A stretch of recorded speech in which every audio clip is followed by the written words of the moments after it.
flats, and then we leave now space for the two vehicles. Two vehicles this side, two vehicles.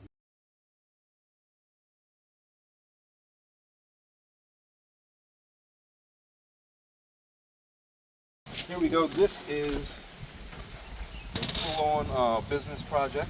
So the person who is involved in this project, our law firm has gotten them an investor permit. Very important. A lot of people will come to Kenya. They can open a business, so they think that that means they can do business. It does not mean that you can do business. You do not have the right to work in someone else's country unless that country gives you permission.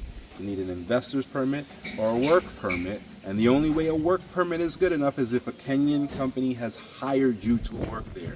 If that Kenyan company has not hired you to work there, your work permit is not good enough if you're going to be doing your own business. So you need an investor's permit.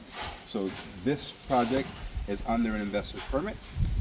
The company then has an investor's certificate. The individual has an investor's permit, right? So there's going to be two duplexes. This is the first floor of the first duplex, and these steps take you to the second floor of the duplex. There'll be an identical duplex on this side that hasn't been started yet. In the center, where this shed is, this is just a temporary structure that we use to hold all our equipment and all that. So that'll be knocked down once the construction's done. And there'll be a pool there and a bit of a botanical garden. And there'll be a driveway here that turns off to this side, and for that one, a driveway that turns off to this side. All right, so that's your structural build.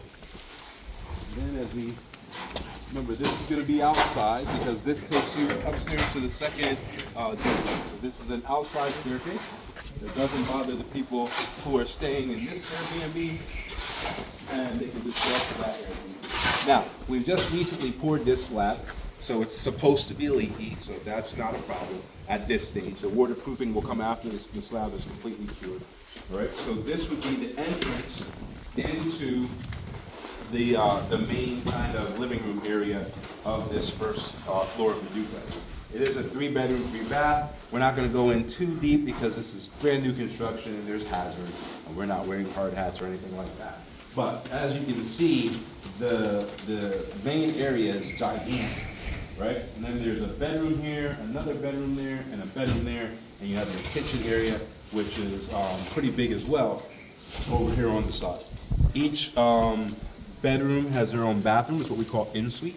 So it would be a 3-bedroom in-suite. Each one has its own bathroom, and then there'll be a half bath out here somewhere for people who just want to wash their hands before dinner and stuff like that, or just use the toilet really quick and then come out. They don't have to go into anybody's bedroom, right, when you have guests over. So this project is underway. We'll head up the steps just a little bit, but like I said, it's new construction, so we're not going to go onto the slab since it's only been poured about 10 days ago. We let the slabs cure for about 30 days before we do anything else. Careful on the steps.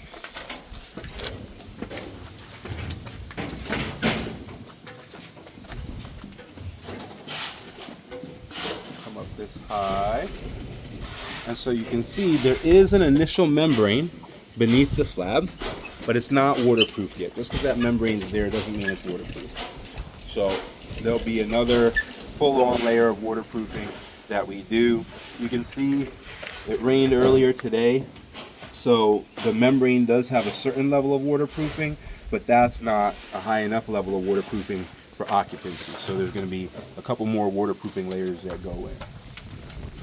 So this is the roof of the first floor, but as you can see, all this steel has been put in place because it's the ground of the second floor, right? So there's the roof of the first floor of the duplex, but the second duplex, which those people would enter from here, right? They walk up the steps and enter the second floor, that this is their ground, right? So, and then they're gonna have another one, the same heights, about 16 to 18 foot ceilings. So they're gonna have the same height above here, and there's gonna be a completely secondary unit up here. Again, 3 bedrooms, so all 3-bedroom en suites. And then there's gonna be another one over here in this blank area. So we've done this on a 1/4 acre. There's only 2/8 of an acres left. They can't be put together like this one. They're separated. There's actually 1/8 of an acre on this side of this project. and 1/8 of an acre on that side of this project. And those are the only plots left in this particular grouping. Currently, this is mixed use as far as the people who are involved. So about 50% of the people who bought plots here are local people. The other 50 are Americans. So there are 2 plots left. If you want to get involved in that, definitely go ahead and contact us and we can let you know what it's going to take. It's going to be different if you want to live here versus if you want to do business here because of that investment permit, right? So there's a different cost involved in that. But let us know if you want to take advantage of those 2 plots. This place went really, really, really fast. It's almost sold out. So those 2 plots should go just as fast. So definitely do not delay if you want to be involved in one of those 2 things. All right, guys, we'll keep showing you this. As time moves on, you'll get to see it as a finished project. All right, have a great one.